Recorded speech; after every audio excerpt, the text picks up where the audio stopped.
सर्वप्रथम मैं बता दूं कि ये वीडियो बनाने का मकसद ये है कि आज एक पेरेंट्स के द्वारा मुझे इतना हर्ट किया गया, इतना मतलब मैं इमोशनल हो गया था उनके बातों को सुनकर कि मैं क्या ही बताऊं।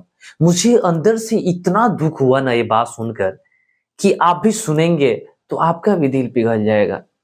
एक बहू आई थी, अर्थात किसी सास का पतोह आई थी मेरे पास और आकर इतना रो रही थी, इतना रो रही थी कि क्या ही बताया जाए। मैं पूछा कि आप आखिर रो क्यों रहे हैं? तो वो बोल रही थी कि मेरी सासू माँ मुझे बहुत तंग कर रही है, मुझे बहुत रुला रही है। एक तो घर में मुझे दुख दे ही रही है और प्लस में घर के आस पड़ोस में भी तरह तरह के बातें कहती है और मेरा इज्जत लेती है। ये बात सुनकर मुझे बहुत बुरा लगा। मैं पूछा कि आखिर रीजन क्या है? तो वो बोल रही है कि जो भी मेरे हस्बैंड के द्वारा कमाई होता है वो टोटली पैसा मेरी सासू माँ ले लेती है और उसके बाद मैं अपने बच्चे लोगों को पढ़ाने के लिए पैसा मांगती हूँ तो पैसा भी नहीं देती है और बोलती है कि मेरी पतोह जो है वो झगड़ाइन है, तरह तरह के बात अगल बगल अड़ोस पड़ोस में बोलती है, जिसके कारण लोग भी मुझे खराब सोचते हैं।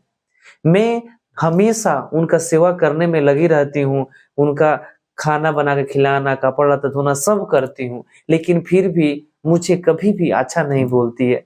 मैं ऐसे-ऐसे माँओं को मैं बताना चाहता हूँ कि आप लोग बताइए कि जो आपकी पतोह है, क्या वो किसी पराये घर की है? वो भी तो आप ही लोग के घर के है ना, आपके घर को इज्जत है। लोग बोलते हैं कि अपने घर की इज्जत अपने घर में रखिए और आप लोग चारों बगल छींटते हैं।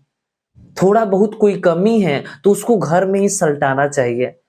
आप लोग अपने आप को नीमन बोलने के लिए, अपने आप को नीमन कहवाने के लिए क्यों समाज में अपने घर का इज्जत आप लोग लुटवाते हैं? आप लोग बोलते हैं कि मेरे जैसे बनने में उसको कई दिन लगेगा, तरह-तरह के बात आप लोग कमेंट करते हैं। ये जो बच्चा है लो नहीं पढ़े लिखेगा लो, तो आप लोग का सेवा कौन करेगा?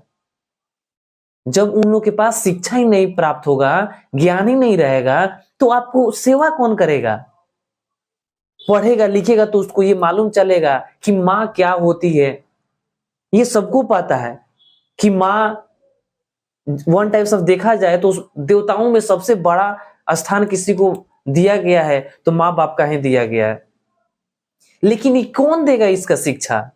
जो बच्चा पढ़ेगा ही नहीं उसको मालूम कैसे चलेगा कि सर्वप्रथम किसी देवताओं में देखा जाए तो सर्वप्रथम पूजने का योग्य कोई है तब माता पिता होते हैं, उसके बाद किसी देवता को पूजना चाहिए। तो जब उसको शिक्षा ही नहीं मिलेगा तो आपको कैसे वो सेवा करेगा? अपने घर की इज्जत आप लोग अपने से लूटते हैं लोग। थोड़े थोड़े बातों को घर में सल्टाने का कोशिश कीजिए लोग।